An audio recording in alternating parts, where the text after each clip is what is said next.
Assalamualaikum warahmatullahi wabarakatuh. Balik lagi bersama kita di channel Cerita Ruang Depan. Asik. Oke, Cerita Ruang Depan kali ini kita lebih santai-santai lagi gitu. Terhitung kayaknya kita udah hampir sekitar 5 season lah gitu. Sudah banyak gitu. Untuk supaya channel kita makin berkembang, jangan lupa untuk teman-teman share, like, comment, and subscribe channel kita supaya lebih berkembang lagi. Oh berkembang? Ya berkembang aja gitu. Berkembang biak ya? Berkembang biak. Perlu diinfokan juga untuk teman-teman bahwa sekarang teknisi channel kita sekarang sudah hebat. Itu udah ada mikrofon, udah ada sound card. Itu suatu perkembangan. Walaupun belum ada iklan gitu. Enggak apa-apa. Udah ada iklan. Cuman belum masuk ke donasi. Oke. Jadi enggak apa-apa. Seperti biasa hari ini kita ditemani oleh Gus Bro dan juga ada Cak Nabil. Gimana kabarnya ini berdua ini? Alhamdulillah sehat. Alhamdulillah. Mana Gus? Agak kurang enak badan sebenarnya, tapi ya untuk silaturahim ke sampean-sampean ini ya saya sempatkan lah. Tapi harusnya pakai masker Gus sampean ini Gus biar Iya. Ente kebayangan puasa. Ya, gimana lagi Pak? asik. Nggak ada beras Pak. Baik. Malam hari ini kita akan cerita-cerita lagi di channel Ruang Depan ini yang lebih menarik lagi tentunya, yang mudah-mudahan bisa memberikan manfaat untuk teman-teman semua yang menyaksikan channel ini, supaya waktu teman-teman tidak terbuang sia-sia ketika melihat channel kita itu. Melihat ini Gus sekali atau teman-teman dari teman-teman saya ini kan gitu, yang akhir-akhir ini mulai kayak semacam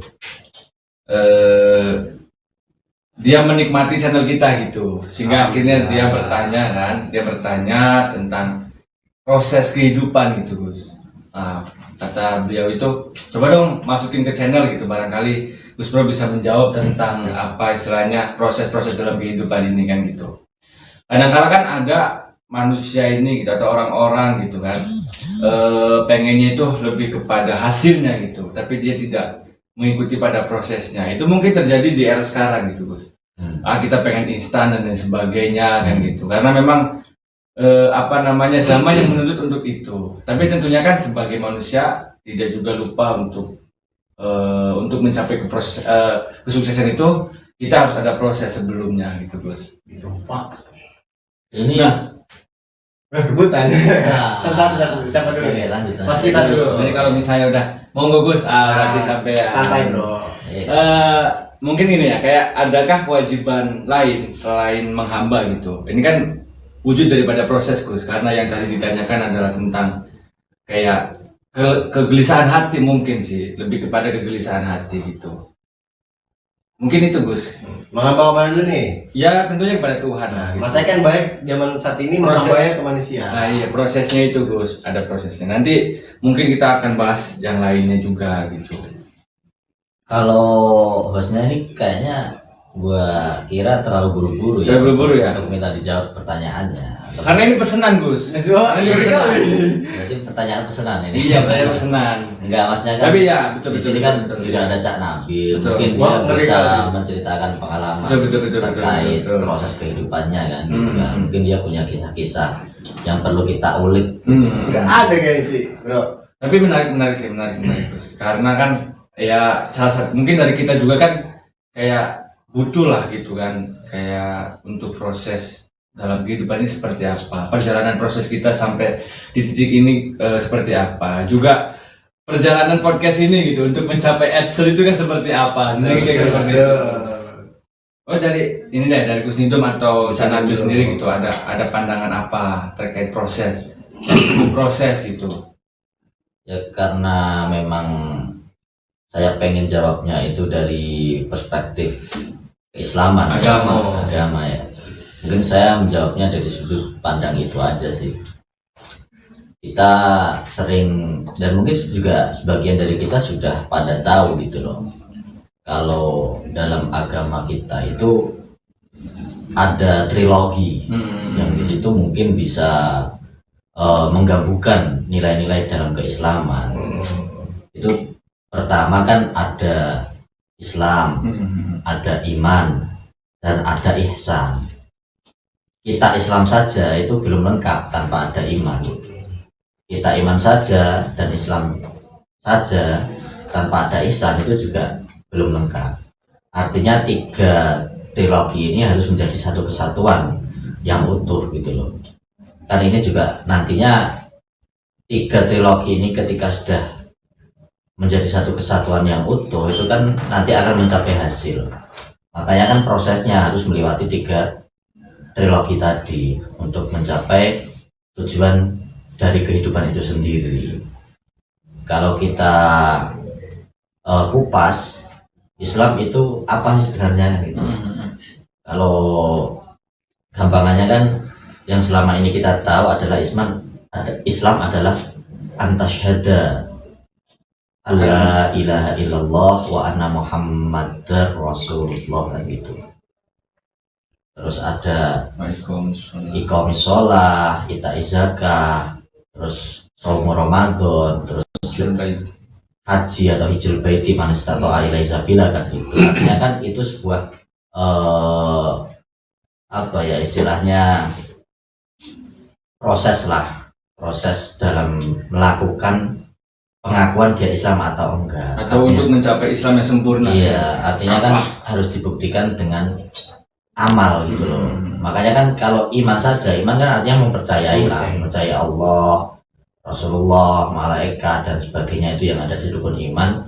Ketika hanya mempercayai saja tanpa dibuktikan dengan keislaman atau dengan kata lain masyrohan bil amal, yaitu dengan syahadat, dengan menjalankan sholat, menjalankan puasa, zakat dan haji, itu ya belum lengkap gitu loh. Artinya 2 perkara ini yaitu iman dan Islam itu harus berjalan secara beriringan, saling melengkapi. Itu sebagai ada implementasi sebagai sebuah proses. Karena gini Pak, akhir-akhir ini juga karena circle saya itu banyak saya amati juga seperti itu. Artinya dia di KTP-nya Islam. Nah, tapi Islam yang hanya di KTP saja gitu loh, masih sering ninggalin sholat, ketika ada Jumatan malah tidur, nggak berangkat ke masjid untuk Jumatan. Ya makanya itu sebuah proses. Artinya ketika dia ingin menggapai tujuan hidup yang bahagia, yang memang sesuai cita-cita dalam agama Islam, ya keduanya harus dilakukan proses-proses itu gitu. Artinya iman Islam. Nah, iman Islam saja ini belum sempurna juga ketika kita belum ihsan. Ihsan itu antak budallah ka'annaka tarok wa illam yarok ka'annahu tarok gitu loh. Artinya kamu itu ibadah atau menghamba kepada Allah seakan-akan itu ya Allah selalu melihatmu gitu loh. Artinya dalam setiap kegiatan apapun, perilaku apapun, itu kita itu merasa takut, merasa takwa kepada Allah gitu loh. Memang kita kan ada kadar-kadar atau tingkatan ketakwaan ya dalam Islam itu. Dalam pribadi kita juga kan seperti itu. Makanya kan kita itu harus dilatih gitu loh. Jangan ketika ada calon mertua kita itu rajin beribadah. Seakan-akan Islam ya. Iya. Seakan-akan Islam. Tapi pas kalau nggak ada mertua atau nggak ada atasan, nggak ada ayang juga, kita nggak rajin, itu kan salah. Makanya kan niat kita harus ikhlas itu loh untuk mencapai tujuan dari kebahagiaan hidup itu. Artinya ya kita ibadah memang karena semata untuk mencari ridho Allah Subhanahu wa taala. Nah, itu untuk proses yang secara globalnya ya. Makanya di situ juga di kajian ilmu tasawuf nanti juga ada lagi, yaitu kita kenal sebagai 4 pilar gitu loh. Ada syariat, ada thariqat, ada hakikat dan ada makrifat gitu. Ini 4 pilar Islam nih ya, bukan Iya. 4 pilar kebangsaan ya. Bukan Beda. Islam. Sosialisasi nanti. Iya. Nanti itu pemuda Pancasila malah nanti. Waduh. Digeruduk tadi. Ya, karena pemuda Pancasila ini kan salah satu gerakan yang memang menjaga ideologi bangsa kita. Betul, Ya, sepakat, ya sepakat. artinya gini, maksudnya di dalam Pancasila pun yang kita inginkan juga mengilhami gitu, loh, terilhami dari nilai-nilai 4 pilar yang ada di Islam gitu kan. Artinya nilai-nilai itu juga diimplementasikan dalam ADART-nya Ya, gitu. artinya gitu. Ya, sehingga itu menjadi nilai yang nantinya juga untuk mencapai ridho dari Allah Subhanahu wa taala. Tapi aku sepakat sih Gus tadi perihal ketika ada ayang lah, ada mertua dia rajin. Iya. Jadi aku pernah ingat kata-kata, aku lupa kata-kata siapa. Jadi dia pernah berkata seperti ini. Kita bisa tahu orang itu seperti apa ketika dia sedang sendiri. Iya. Bagaimana ketika dia sendiri, apakah dia berbuat baik atau berbuat maksiat? Aku lupa, kalau nggak salah Imam Al-Ghazali apa siapa itu? Aku lupa. Iya. Makanya kan kalau di pendapatnya Imam Ghazali kalau nggak salah ya, itu kan ikhlas itu apa gitu kan? Ikhlas itu bagaimana? Kalau menurut Imam Ghazali, lo ibadah nih, lo aslinya males-malesan, tapi berhubung lo disuruh orang tua lo dan nanti akan dikasih feedback atau hadiah lah katakanlah, lo kalau mau ibadah rajin jamaah di masjid setiap waktu 5 waktu ketika sholat, nanti akan gua nikahin sama gadis yang cantik. Wah, pertama kan motifnya karena dia ibadah ke masjid untuk mendapatkan itu kan, Reward situ ya. Reward itu ya, atau feedback tadi. Nah itu kan pertama nggak ikhlas, tapi apakah kemudian nggak ikhlas itu ditinggalkan kan enggak, makanya harus dilatih gitu loh. Kalau menurut Imam Ghazali kalau nggak salah itu, yaitu proses untuk mencapai keikhlasan, karena ikhlas itu yang tahu hatinya. Ikhlas kan tempatnya dalam hati. Karena unik sih Gus ya, sedikit ya, karena kan ada dalam Al-Quran ini kan surat Al-Ikhlas gitu. Iya. Tapi kalau nggak salah ada 4 ayat kalau nggak salah atau berapa gitu ya. Iya. Tapi nggak ada kata-kata di situ yang menerangkan tentang ikhlas gitu. Iya, artinya kan juga ada nilai di situ kan, kayak semacam yang saya ucapkan tadi, nilai ikhlas tempatnya ya di hati, nggak kelihatan secara fisik gitu loh.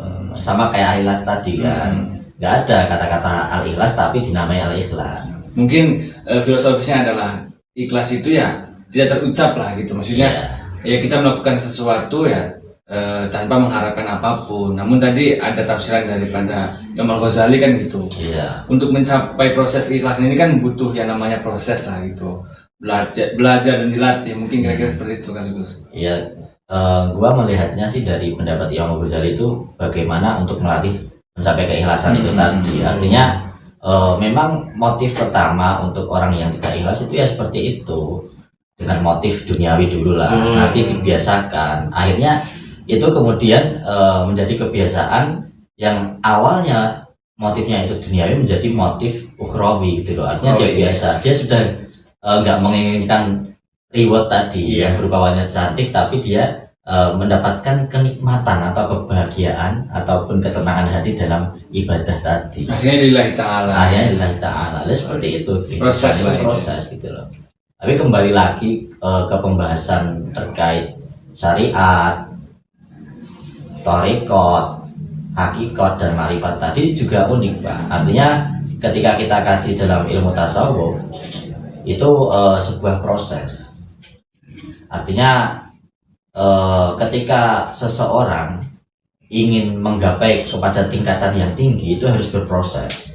Proses utamanya yang paling pertama itu syariat. Orang nggak mungkin langsung mencapai tingkatan hakikat ataupun makrifat tanpa berpijak pada tingkatan syariat yang utama tadi.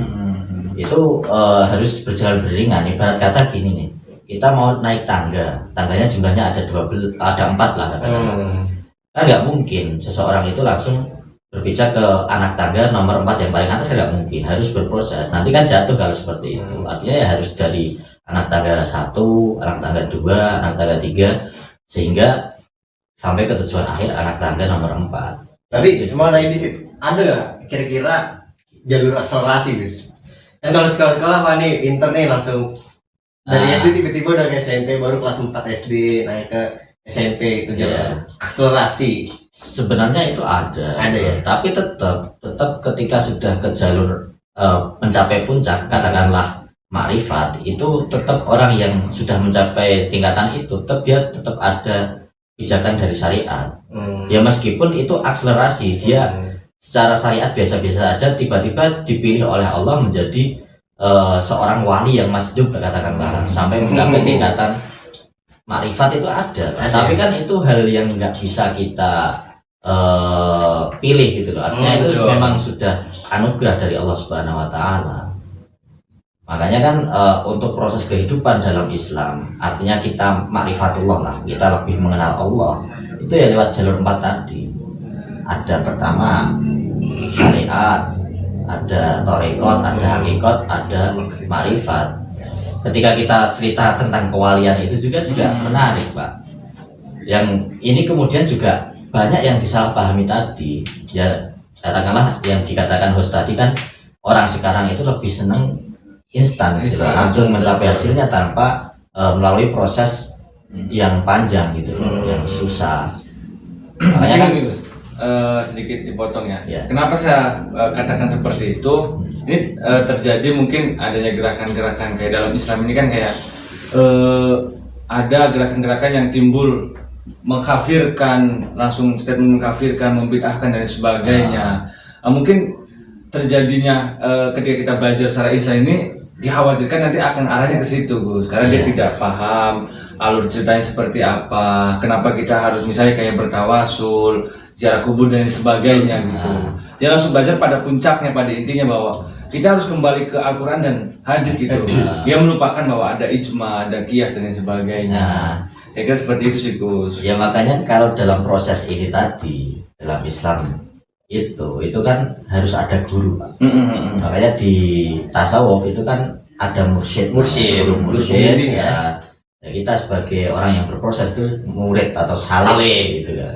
Artinya itu ketika kita memilih mursyid dan kita sebagai salik, itu ya harus benar-benar memilih jalan yang benar, artinya guru yang benar, metode yang benar, sehingga nanti tidak mendapatkan hasil yang keliru gitu loh. Sangat ilmuwan yang benar juga ya. Itu ada salahnya semua gitu loh. Betul. Makanya kan sekarang banyak yang disalahpahami, hanya memandang hasilnya saja. Katakanlah dulu ada wali di Jawa dulu kan, namanya siapa itu yang dibunuh itu? Siti Jenar. Siti Jenar itu kan. Nah, Siti Jenar kan yang sekarang ini banyak dipahami oleh para penganutnya itu hanya diambil sisi hakikatnya saja, tanpa memandang sisi syariatnya gitu loh. Artinya kan dulu ada statementnya Siti Jenar, ditanya kan, dia ditamui seseorang, ditanya apakah ada Siti Jenar di rumah, tidak ada, yang ada hanya Allah kan gitu. Oh, yang utusan Sunan Kalijaga ya, manggil dia. Ya kan dia sudah ke tingkat wahdatul wujud ya, artinya memang semua yang ada di dunia ini ya bayangan dia memang hanya Allah saja, yang lain sudah nggak ada. Tapi kan itu juga melalui proses tadi, artinya tidak langsung instan. Ya sekarang yang kemudian dipahami oleh golongan-golongan milenial yang salah arah tadi, itu ingin langsung mencapai puncak tadi tanpa melalui proses syariat. Artinya dia tetap sholat dan segala macamnya itu nggak dijalani. Itu kan yang kemudian menjadi salah. Artinya dari segi syariat, thariqat, hakikat dan makrifat tadi itu harus seimbang, Mbak. Kita ibaratkan syariat itu seperti bahtera atau kapal. Nah, gitu. Terus thariqat itu seperti laut, gitu loh. Nah terus hakikat ini kita ibaratkan sebagai mutiara, kan ada syairnya itu kan. Fasyariatun kasafinatin watori kotun al-bahri hakikatun turun gula. Ya artinya ketika kita ibaratkan syariat itu sebagai kapal dan apa tadi torekot sebagai laut, nah itu kan harus beriringan. Ada kapal saja tanpa ada laut kan nggak bergerak, Pak. Begitupun juga ada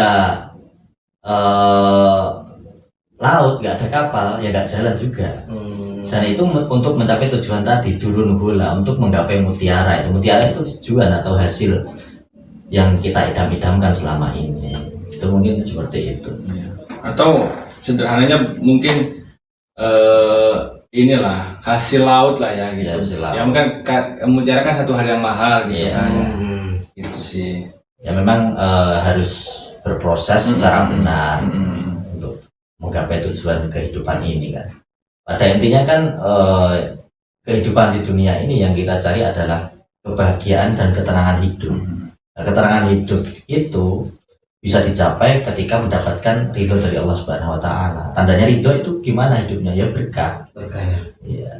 Berkah itu ya kita jarang melakukan maksiat. Ya meskipun kita sebagai apa masih melakukan maksiat, tapi kan sudah intensitasnya sudah minimal lah, ya jarang lah ya, gitu.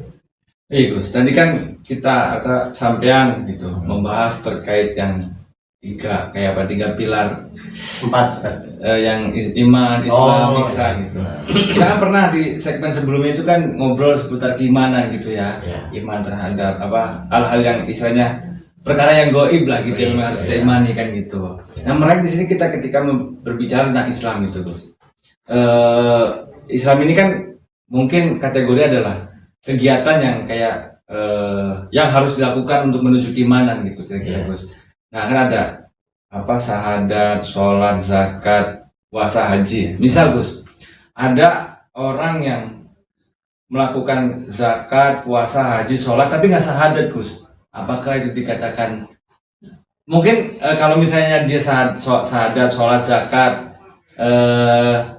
puasa tapi nggak haji kan bisa dikatakan Islam. Nah, tapi kalau nggak keempat itu nggak, tapi nggak syahadat kira-kira gimana Gus?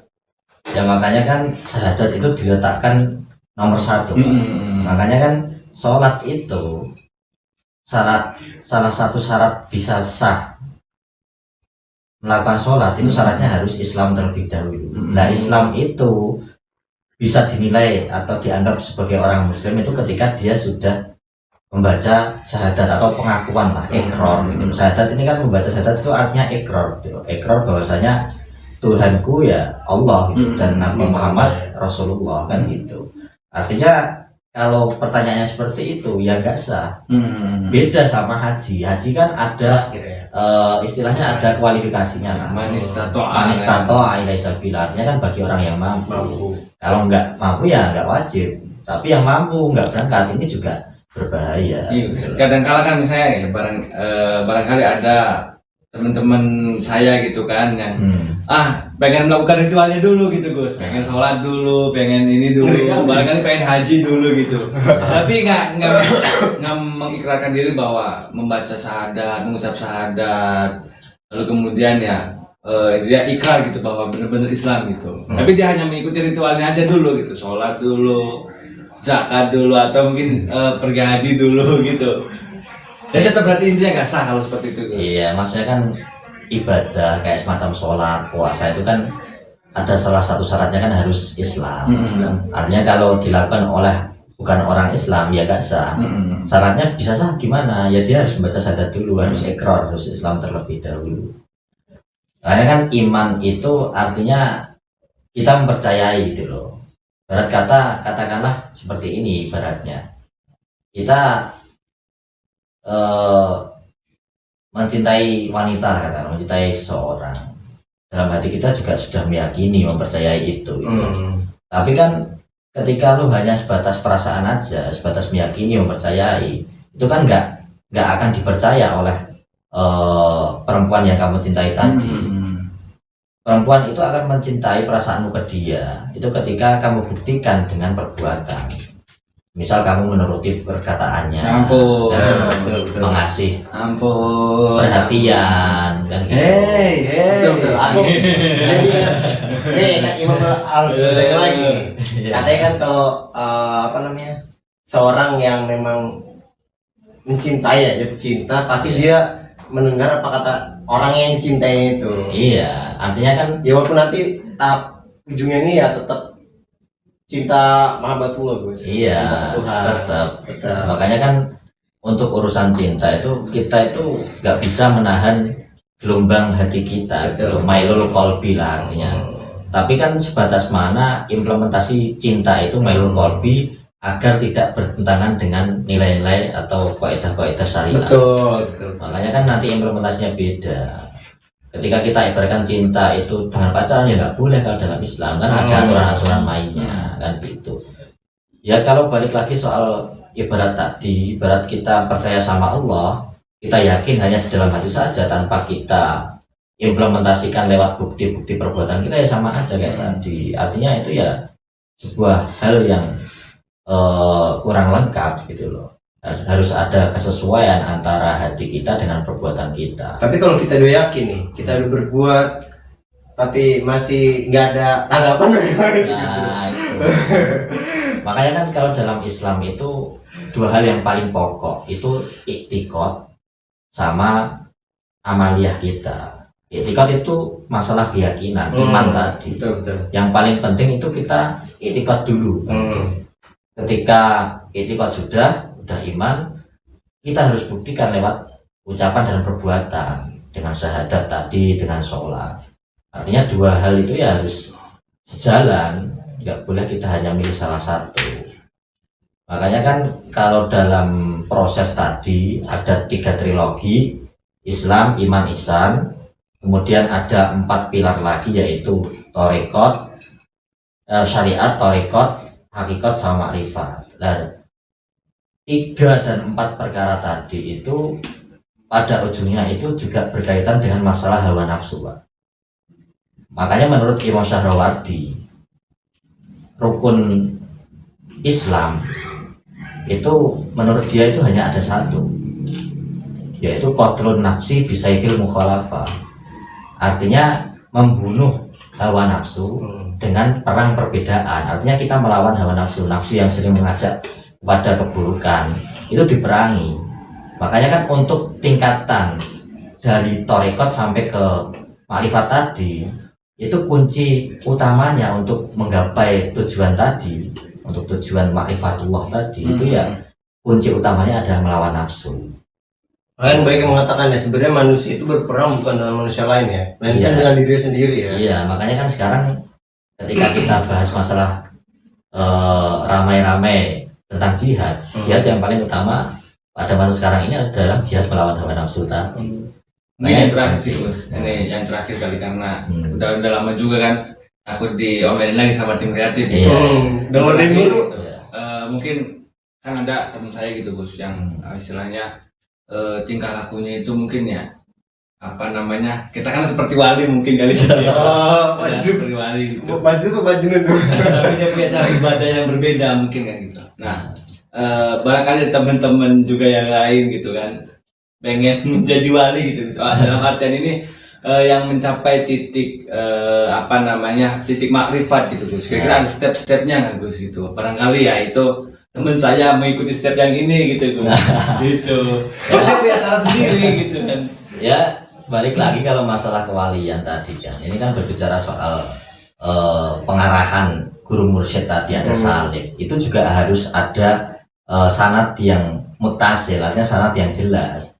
Ya mungkin kita pandang caranya berbeda, nggak masalah, asalkan di situ cara yang berbeda tadi ada madhabnya Pak, ada sanad mutasilnya. Kalau berbeda tapi ngawur dan bodoh itu ya nggak boleh gitu loh. Makanya kan harus ada pertanggungjawabannya. Untuk proses menuju kewalian itu masih bisa dicari Pak, tapi harus kita ingat layak riful wali ilal wali. Tidak tahu itu seorang wali kecuali dia wali kan gitu. Artinya kewalian masih bisa dicari dan step-stepnya sangat berbagai macam, banyak sekali gitu loh. Ada yang menurut cerita dulu itu wali itu ada yang hanya dengan tidur saja juga ada, hanya dengan karena istrinya galak sering dimarahi dan dia sabar itu juga bisa menjadi wali juga banyak ya, artinya macam-macam lah. Tapi kan yang sekarang juga banyak dipahami itu kalau orang-orang yang khusyuk gitu sering zikir itu pasti akan jadi wali. Ya itu mungkin ada benarnya, tapi juga wali itu tidak hanya dari jalur itu saja gitu loh, ada dari jalur keilmuan tadi. Masuk kayak teman saya tadi itu jarang ini. Iya.